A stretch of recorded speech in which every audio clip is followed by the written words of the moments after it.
Weather start करें। हमारे पास जो मेन हेडिंग हमें यहाँ समझनी है आज, we are going to study electron gain enthalpy. Electron gain enthalpy. आज की क्लास की रिकॉर्डिंग में भी डिस्टर्बेंस ही रहेगी, शोर रहेगा। पता है आयोनाइजेशन इन थेरेपी का बिल्कुल उल्टा है। इलेक्ट्रॉन गेन इन थेरेपी का मतलब है एक ऐसी एनर्जी जो हम एक एटम को देते हैं जब एटम इलेक्ट्रॉन को गेन करता है। तो एक एटम है, nucleus is there at the centre, electron gain कर रहा है। जितनी एनर्जी आप इसे सप्लाई कर रहे हो ना, जो एनर्जी आप सप्लाई कर रहे हो,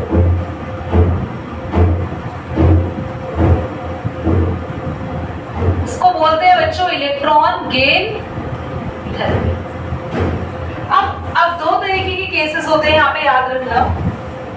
हाई इलेक्ट्रॉन गेन इन थेरेपी का मतलब क्या है? हाई इलेक्ट्रॉन गेन इन थेरेपी का मतलब क्या है? बच्चे एक बात बताना, आप किसी को कोई चीज देना चाह रहे हो और वो ले नहीं रहा तो आपने उसकी पिटाई करी, मतलब आपने उसको मारा पीटा, आपने उसको अच्छे से मारा, एनर्जी दी उसको बहुत, फिर उसने कहा कि यार ले लूंगा, चलो ठीक है। तो इसका मतलब क्या वो चीज लेना चाहता था या नहीं? आपने जबरदस्ती दी है। यही सेम कॉन्सेप्ट यहाँ है। अगर कोई एटम इलेक्ट्रॉन लेना नहीं चाह रहा है, उसको जरूरत नहीं है, और आप इलेक्ट्रॉन गेन इन थेरेपी उसको दे रहे हो, तब जाके वो इलेक्ट्रॉन ले रहा है। अगर हाई इलेक्ट्रॉन गेन इन थेरेपी है, यानी बहुत ज्यादा एनर्जी देनी पड़ रही है, that means high electron gain in therapy indicate atom don't want electron. Atom को इलेक्ट्रॉन की जरूरत नहीं, हम जबरदस्ती प्रोवाइड कर रहे हैं। क्या आपको बात समझ में आ रही है? ठीक है। और अगर वेरी लेस इलेक्ट्रॉन गेन इन थेरेपी है, या फिर please negative electron gain in therapy है, नेगेटिव का मतलब होता है एटम इटसेल्फ गिव एनर्जी। अब आपके हाथ में एक बहुत ही महंगी घड़ी है, आप सामने वाले को दे रहे हैं, वो नहीं ले रहा और आप उसको मार के दे रहे हैं, तो इसका मतलब उसको जरूरत नहीं थी, आपने जबरदस्ती दी। अब अगर सामने वाला आपको मार के और चुरा के ले जाए, तो किसको ज्यादा जरूरत थी घड़ी की? चोर को। उसको बहुत ज्यादा जरूरत थी, तभी तो आपको मार के लेके गए। अब यही केस ऐसा हो गया कि एटम, आप एनर्जी नहीं दे रहे, एटम बल्कि आपको एनर्जी दे रहा है। एटम ने जैसे इलेक्ट्रॉन गेन किया, बदले में आपको एनर्जी दी। वो कैसी एनर्जी होती है? नेगेटिव इलेक्ट्रॉन गेन इन थेरेपी का मतलब क्या होता है कि एटम हमें सामने से एनर्जी दे रहा है, और वो केस तभी होगा जब एटम बहुत बहुत ज्यादा नीडी है और उसको इलेक्ट्रॉन चाहिए। तुम्हें सामने से कोई एनर्जी, तुम्हें एनर्जी देके, तुम्हें मार के पीट के, तुमसे कोई चीज अगर मैं छीन के लेके जा रही हूँ, दैट मींस मुझे उसकी बहुत ज्यादा जरूरत है। और अगर आप मुझे कोई चीज देने आए हो और उसके बाद आपने मुझ पर एनर्जी अप्लाई की, फिर मुझे वो चीज दी, दैट मींस मुझे जरूरत नहीं थी, जबरदस्ती लेके जा रहे हो। सेम ऐसी केस है, पैसों से भी इसको समझ सकते हैं, अमाउंट से, मनी से। आपको, मेरे को लेवांशी को कोई बुक देनी है और लेवांशी ने उस बुक के लिए मुझे पैसे दिए, 1000 रुपीज पे किए, और लेवांशी ने वो बुक ली। तो लेवांशी को जरूरत थी, लेवांशी मान लो एटम है, उसको जरूरत थी ना, तो उसने मुझे खुद से मनी दिया, उसने खुद से एनर्जी दिया। और जो एनर्जी एटम देता है ना, एटम किसको दे रहा है एनर्जी? जिससे भी उसको इलेक्ट्रॉन मिल रहा है, वो नेगेटिव इलेक्ट्रॉन गेन इन थेरेपी कहलाती है। और अगर मैं लेवांशी को बुक भी दूं, 1000 रुपीज भी दूं, यार ले ले, किसी को बताना नहीं, रख ले, बुक को रख ले, तो बस ले जा मुझसे, तो लेवांशी को जरूरत नहीं थी, पर मैं जबरदस्ती दे रही हूँ, और जबरदस्ती देने के लिए मैंने उसको हाई एनर्जी भी दी, हाई एनर्जी यानी कि एक अमाउंट भी पे किया। तो अगर आप किसी एटम को एनर्जी देके जबरदस्ती इलेक्ट्रॉन दे रहे हो, दैट मींस उस एटम को इलेक्ट्रॉन की जरूरत नहीं। और अगर एटम को इलेक्ट्रॉन की जरूरत है, तो या तो एटम तुम्हें एनर्जी देगा, या आप अगर एनर्जी दोगे वो बहुत कम होगी, ना के बराबर, बहुत कम एनर्जी, या एटम अगर आपको एनर्जी देगा, इस केस में atom wants to accept electron readily. Readily का मतलब उसको जल्दी इलेक्ट्रॉन एक्सेप्ट करना है। समझ में आ गई बात? क्लियर हो गई बात? आगे आ जाओ। इसके 3 फैक्टर्स थे। फर्स्ट फैक्टर था न्यूक्लियर चार्ज। याद रखेंगे बच्चों, हायर द न्यूक्लियर चार्ज, जितना ज्यादा न्यूक्लियर चार्ज होता है उतना न्यूक्लियस क्रेजी हो जाती है इलेक्ट्रॉन को गेन करने में। और एक एटम जिसका न्यूक्लियर चार्ज बहुत ज्यादा है, तो क्या आपको उसको कोई एनर्जी देनी पड़ेगी या वो अपने आप ही इलेक्ट्रॉन गेन कर लेगा? जिसकी न्यूक्लियस बहुत पावरफुल है वो एटम खुद ब खुद इलेक्ट्रॉन गेन कर लेगा या आप एनर्जी दोगे? बेटा जिसकी न्यूक्लियस बहुत पावरफुल है वो खुद ही इलेक्ट्रॉन ले लेगा ना, क्योंकि उसकी न्यूक्लियस बहुत ज्यादा, न्यूक्लियस ही एक ऐसी चीज है जो इलेक्ट्रॉन को अपनी तरफ खींचती है। तो जितना ज्यादा हायर न्यूक्लियर चार्ज होगा उतनी लेस इलेक्ट्रॉन गेन एंथैल्पी होगी, क्योंकि हमें एनर्जी देने की जरूरत नहीं है उसको, वो खुद ही इलेक्ट्रॉन को एक्सेप्ट कर लेगा या बहुत ही कम एनर्जी में काम बन जाएगा। समझ में आ रही है आपको बात? एक मैंने न्यूक्लियर चार्ज लिख पाया था, एक पॉइंट और था, 2 पॉइंट थे बल्कि। साइज ऑफ एटम आपको ध्यान से सुनना है। जितना ज्यादा बड़ा साइज का एटम है, जितना ज्यादा बड़े साइज का एटम है, उसकी न्यूक्लियस बहुत दूर हो गई आखिरी शेल से। आप बताओ आखिरी शेल में इलेक्ट्रॉन डालोगे, आसानी से गेन करेगा एटम? क्यों? क्योंकि न्यूक्लियस बहुत दूर हो गई, बहुत बड़ा गैप हो गया। जितना ज्यादा साइज है उतनी ज्यादा इलेक्ट्रॉन गेन एंथैल्पी आपको देनी पड़ेगी एटम को, तब जाके एटम किसको गेन करेगा? तो साइज जितना ज्यादा बड़ा, इलेक्ट्रॉन गेन एंथैल्पी भी उतनी ही ज्यादा। और साइज जितना छोटा उतना ही आसानी से वो एटम इलेक्ट्रॉन को ले लेगा, तो आपको एनर्जी नहीं देनी पड़ेगी, इलेक्ट्रॉन गेन एंथैल्पी उतनी ही कम होगी। क्लियर हो रही बात? आगे आ जाओ। नेक्स्ट है इलेक्ट्रॉनिक कॉन्फ़िगरेशन। इसको ऐसे समझेंगे बच्चे, नाइट्रोजन का इलेक्ट्रॉनिक कॉन्फ़िगरेशन होता है 1s2, 2s2, 2p3। ऑक्सीजन की जगह फ्लोरीन ले लो, 1s2, 2s2, 2p5। एक बात बताओ, हाफ फील्ड इलेक्ट्रॉनिक कॉन्फ़िगरेशन किसकी है? हाफ फील्ड पी की? अरे 2p तो दोनों में है ना। p हाफ फील्ड किसमें है? नाइट्रोजन और ऑक्सीजन? नाइट्रोजन। तो ये स्टेबल है या फ्लोरीन स्टेबल है? नाइट्रोजन स्टेबल है और फ्लोरीन अनस्टेबल। आप बताओ कौन इलेक्ट्रॉन लेगा? स्टेबल वाला इलेक्ट्रॉन लेगा या अनस्टेबल? अनस्टेबल क्यों लेगा? वो स्टेबल है ना, वो इलेक्ट्रॉन नहीं लेगा, अनस्टेबल लेगा। तो आप बताओ किसको कम एनर्जी देने से इलेक्ट्रॉन गेन हो जाएगा, फ्लोरीन या नाइट्रोजन? फ्लोरीन। सुनो बेटा, अगर कोई चीज, कोई एटम पहले से ही स्टेबल है, अगर आप पहले से ही स्टेबल हो तो आपको कोई कुछ भी दे उससे आपको फर्क ही नहीं पड़ेगा। आप स्टेबल हो, आप हैप्पी हो अपने घर में। अगर आप अनस्टेबल हो और आपके घर में किसी चीज की कमी है तो आपको खुशी होगी, कोई आपको कुछ सामान देके जा रहा है, आप वेट करोगे यार मेरे को कोई कुछ दे दे। समझ में आ रही है आपको मेरी बात? और अगर आप स्टेबल हो, आपके घर में सब कुछ है, सब कुछ, तो आपको कुछ चाहिए बाहर से? नहीं चाहिए। हालांकि ह्यूमन नेचर है, तब भी कुछ ना कुछ चाहिए होगा, बट एटम्स बेचारे ऐसे नहीं है। एटम एक बार स्टेबल हो गया तो उसको कोई इलेक्ट्रॉन नहीं चाहिए। अगर आपने इलेक्ट्रॉन दिया ना नाइट्रोजन को, तो जबरदस्ती दोगे, तो अगर आप जबरदस्ती इलेक्ट्रॉन दोगे इसको, तो इसकी इलेक्ट्रॉन गेन एंथैल्पी बहुत हाई होगी, बहुत ज्यादा एनर्जी देके इसको इलेक्ट्रॉन देना पड़ेगा। पर फ्लोरीन को आपको कोई एनर्जी नहीं देनी, बल्कि आप फ्लोरीन को इलेक्ट्रॉन दोगे ना, फ्लोरीन खुद से तुम्हें एनर्जी देगा। फ्लोरीन कहेगा मुझे चाहिए था इलेक्ट्रॉन। तो जिस भी एटम को, ऋतु कहाँ खो गई, जिस भी एटम को इलेक्ट्रॉन की जरूरत होती है उसकी इलेक्ट्रॉन गेन एंथैल्पी बहुत कम होती है, या वो तुम्हें इलेक्ट्रॉन गेन एंथैल्पी देता है नेगेटिव में होती है। याद रखना, इलेक्ट्रॉन गेन एंथैल्पी बहुत कम या नेगेटिव होती है जब एटम इटसेल्फ गिव एनर्जी, जब एटम को क्या चाहिए, एटम वांट्स टू एक्सेप्ट। कौन सा एटम इलेक्ट्रॉन एक्सेप्ट करना चाह रहा है, नाइट्रोजन का या फ्लोरीन का? फ्लोरीन का। तो फ्लोरीन अगर एक्सेप्ट करना चाह रहा है तो फ्लोरीन की इलेक्ट्रॉन गेन एंथैल्पी या तो बहुत लेस होगी या नेगेटिव, यानी कि वो खुद हमें एनर्जी देगा। क्लियर हो गई? तो यहाँ पे फ्लोरीन की इलेक्ट्रॉन गेन एंथैल्पी क्या होगी, काफी लेस, और नाइट्रोजन की काफी ज्यादा होगी, क्योंकि नाइट्रोजन तो चाहिए नहीं, नाइट्रोजन डोंट वांट तो नाइट्रोजन डोंट वांट, तो उसकी EGE काफी हाई होगी। पॉज करके नोट करिए सब कुछ, यथा ध्यान दो बड़ा। तो आपके पास यहाँ पर जो कॉन्सेप्ट है which is going to be more important over there, variation in periods and groups. क्या ही निकल जाता है कभी कभी ना। लेफ्ट टू राइट जाते हैं पीरियड्स में, अगर अक्षत साइज ऑफ एटम डिक्रीजेस और इंक्रीजेस, जल्दी बताएं। एक पीरियड में लेफ्ट टू राइट जाएंगे, एटम का साइज इंक्रीज करेगा। यहाँ पिटाई खाएंगे बाहर। साइज ऑफ एटम डिक्रीज करता है जब भी एक पीरियड में हम लेफ्ट टू राइट जाते हैं। और अब लेवांशी बताएंगे कि यहाँ से यहाँ तक जा रहे हैं तो एटम जो लास्ट में है वो जल्दी इलेक्ट्रॉन को गेन करेगा, या एक बिग साइज वाला एटम जल्दी इलेक्ट्रॉन को गेन करेगा। कौन बता सकता है? संजना।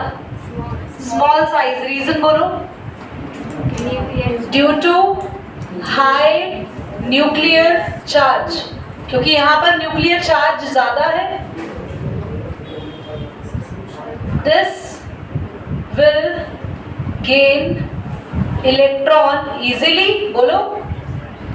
सो इलेक्ट्रॉन गेन एंथैल्पी कैसी होगी? विल बी, आपको एनर्जी देनी पड़ेगी कि भैया आप इलेक्ट्रॉन ले लो, नहीं, ये आसानी से ले लेगा। विल बी लेस और नेगेटिव, बहुत कम या ना के बराबर नेगेटिव होगी।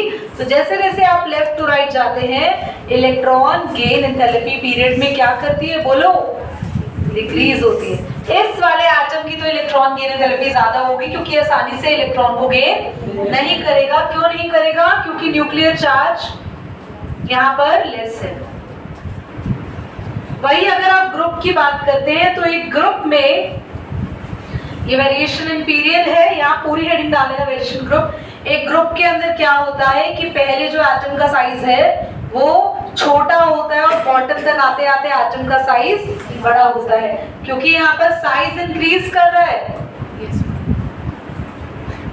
जैसे जैसे साइज बढ़ता है, पता है इलेक्ट्रॉन गेन एंथैल्पी पूरा साइज के जैसा घूमती है। साइज जितना छोटा इलेक्ट्रॉन गेन एंथैल्पी उतनी कम, साइज जितना बड़ा इलेक्ट्रॉन गेन एंथैल्पी उतनी ज्यादा। साथ साथ साइज बढ़ रहा है, सो electron gain enthalpy also increases.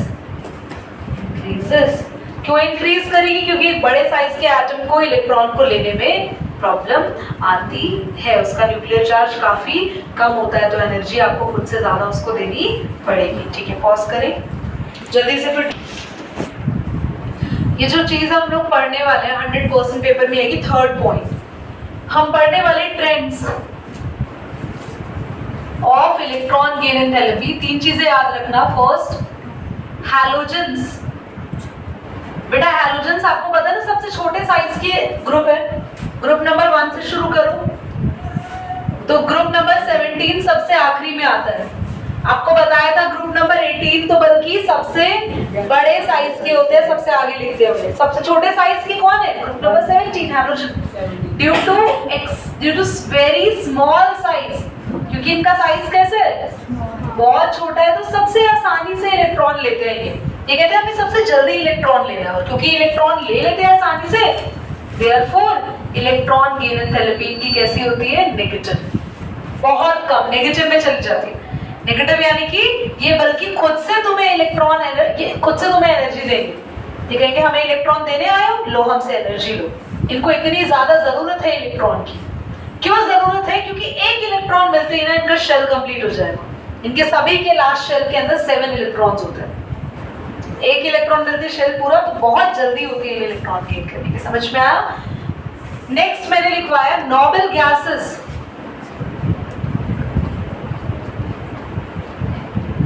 इनकी इलेक्ट्रॉन गेन एंथैल्पी क्या होती है? पॉजिटिव। ये क्यों नोबल गैसेस? क्योंकि ना नोबल गैसेस वो होते हैं जिनके शेल्स भरे हुए हैं। नोबल गैसेस वो है जिनके शेल में आखिरी 8 इलेक्ट्रॉन है, शेल्स पूरे भरे हैं। तो एक बात बताओ ना, जिसको इलेक्ट्रॉन की जरूरत नहीं है, अगर आप उन्हें इलेक्ट्रॉन दोगे तो आपको एनर्जी उसको देनी पड़ेगी या वो तुम्हें एनर्जी देगा? नहीं, खुद देगी। हमको देनी पड़ेगी एनर्जी। आप हर चीज में गलती बोलते। कुछ ऐसा कि मैंने बताया था कि लेवांशी को बुक की जरूरत नहीं है, पर मुझे जबरदस्ती उसको बुक देनी है, तो if she give me money or I should give her money, मुझे देना पड़ेगा ना उसको कि यार पैसे भी ले लो बुक यार प्लीज रख लो। ऐसा करते हैं ना लोग।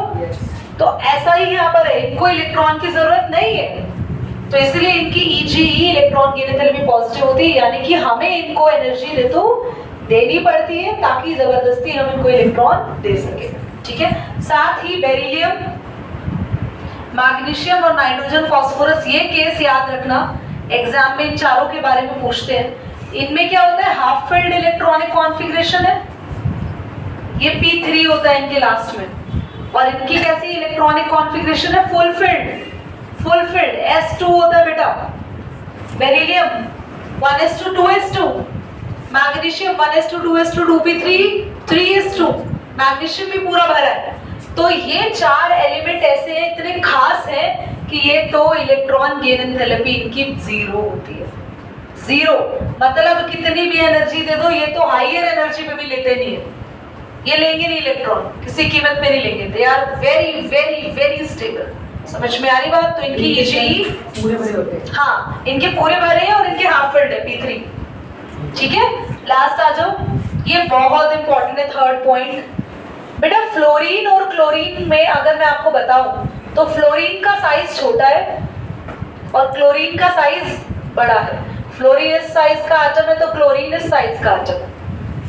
अब यहाँ एक्सेप्शन है केमिस्ट्री के, एक्सेप्शन मतलब अब तक जो रूल पढ़ा है वो रूल यहाँ फेल हो जाएगा। अब क्योंकि इसका साइज छोटा है, साइज के साथ साथ इलेक्ट्रॉन गेन एंथैल्पी कम किसकी होनी चाहिए थी, फ्लोरीन की कम होनी चाहिए थी, फ्लोरीन की लेस नेगेटिव होनी चाहिए थी।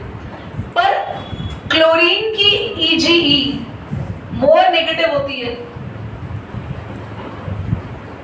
मोर नेगेटिव का मतलब बहुत ज्यादा माइनस में होती है, और इसकी लेस नेगेटिव। अच्छा एक बात सुनो, अगर मैं बोलूं इसकी -70 है तो इसकी -700 है, कौन सी वैल्यू कम है नेगेटिव के अंदर? बताओ कौन सा नंबर कम है, कौन सी एनर्जी कम है? -70 कम है या -700 कम है? मैथ्स की नजरों में देखो कौन सी एनर्जी कम है, -700 कम एनर्जी है। तो तुम किसको कम एनर्जी दे रहे हो? क्लोरीन को। समझ रहे हो? क्लोरीन का ज्यादा नेगेटिव पे ज्यादा वैल्यू, बल्कि ज्यादा नेगेटिव पे ज्यादा कम वैल्यू किसकी होनी चाहिए थी? फ्लोरीन की। ये क्वेश्चन आपके पेपर में पक्का आएगा कि ऑल्दो फ्लोरीन का साइज छोटा है पर नेगेटिव एनर्जी, देखो एक बात सुनना, एक एटम जो इलेक्ट्रॉन आसानी से लेता है ना, खुशी खुशी लेता है, वो बल्कि तुम्हें गिफ्ट में एनर्जी देके जाएगा। और तुम बताओ, एनर्जी जब कोई तुम्हें देके जाता है ना, इसीलिए नेगेटिव साइन लगाते हैं। तुम मुझे बताओ किसको ज्यादा एनर्जी देनी चाहिए थी तुम्हें? कौन जल्दी इलेक्ट्रॉन एक्सेप्ट करता, फ्लोरीन या क्लोरीन? कौन जल्दी इलेक्ट्रॉन एक्सेप्ट करता? फ्लोरीन करता, छोटे साइज का। पर आप बताओ तुम्हें रिवर्ट में एनर्जी ज्यादा कौन दे रहा है?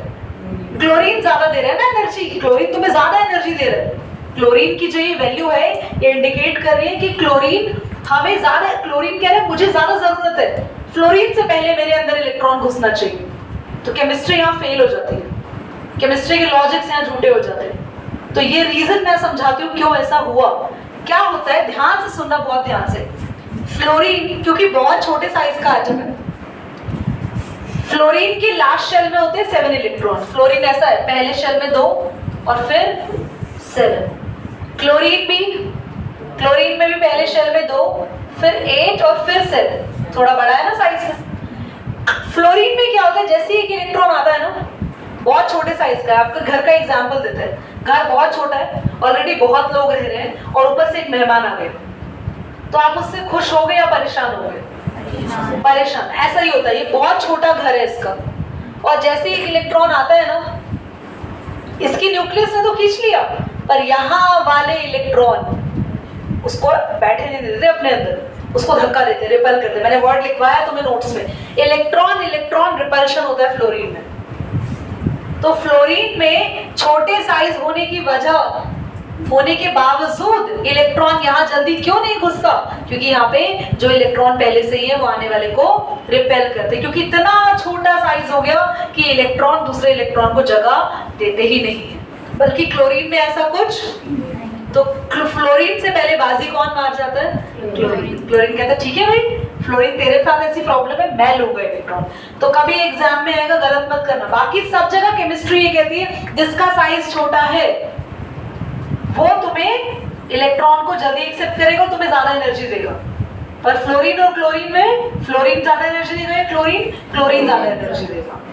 क्लोरीन की ज्यादा नेगेटिव होगी, क्लोरीन ज्यादा तुम्हें एनर्जी देगा। समझ में आ गई बात? ये जो पॉइंट्स लिखे इसको नोट करो, पॉज करो। रेड